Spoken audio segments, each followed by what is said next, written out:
নমস্কাৰ আজি ৰাতি সাজটোৰ কাৰণে মই যোগাৰ কৰিছোঁ এয়া ব্ৰইলাৰ মাংস অমিতা আৰু আলুৰ লগত মই জালুক দি বনাম আজি এয়া মই পিঁয়াজ নহৰু আদা পেষ্ট বনাই ল'লোঁ ব্ৰইলাৰ মাংসৰ লগত অমিতা আৰু আলু দি বনোৱা ৰেচিপি খুবেই টেষ্টি হয় কেৰাহী এখন পাতি লৈ মই মিঠাতেল এড কৰিছোঁ এতিয়া মই আদা নহৰু পিঁয়াজ পেষ্টখিনি মই এড কৰি দিছোঁ এই পেষ্টখিনি মই ৰঙচুৱা হোৱালৈকে এইদৰে কিছু সময় ভাজি ল'ম তাৰপিছত মই মাংসখিনি এড কৰি দিছোঁ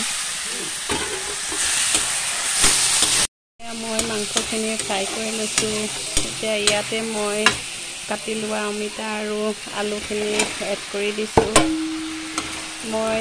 মাংসখিনিত মই নিমখ আৰু হালধি সানি কিছু সময় ৰাখি থৈছিলোঁ মই এতিয়া আৰু নিমখ হালধি মই এড কৰিব নালাগে এতিয়া মই ইয়াতে জালুকৰ গুড়াখিনি এড কৰি দিছোঁ এইদৰে মই কিছু সময় লৰাই ল'ব লাগিব এয়া মোৰ মাংসখিনি ভজা হৈ গৈছে আপোনালোকে এইদৰে বাৰু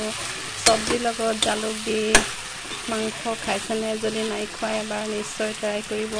খাবলৈ খুবেই টেষ্টি হয় এই ৰেচিপি আমাৰ স্বাস্থ্যসন্মত হয় আমাৰ স্বাস্থ্যৰ কাৰণে বৰ উপকাৰী এতিয়া মোৰ কিছু প্ৰয়োজন অনুসৰি মই উতলা গৰম পানী এড কৰিছোঁ এতিয়া কিছু সময় মই উতলিবৰ কাৰণে ভালকৈ সিজিবৰ কাৰণে মই ঢাকি দিম গেছটো হাই ফ্লেমত দি দিছোঁ আৰু কিছু সময়ৰ কাৰণে মই ঢাকি দিম গোন্ধটো ভাল ল'বৰ কাৰণে মই এটা ইলাচি থেতেলিয়াই এড কৰিছোঁ কিয়নো ইলাচি দিলে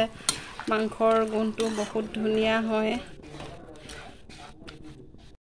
এয়া মোৰ অমিতা আৰু আলু দি জালুক দি বনোৱা ব্ৰইলাৰ মাংস ৰেচিপি ৰেডি হৈ গ'ল এতিয়া আৰু ৰৈ থাকিব নোৱাৰি আমি খাই লওঁ দেই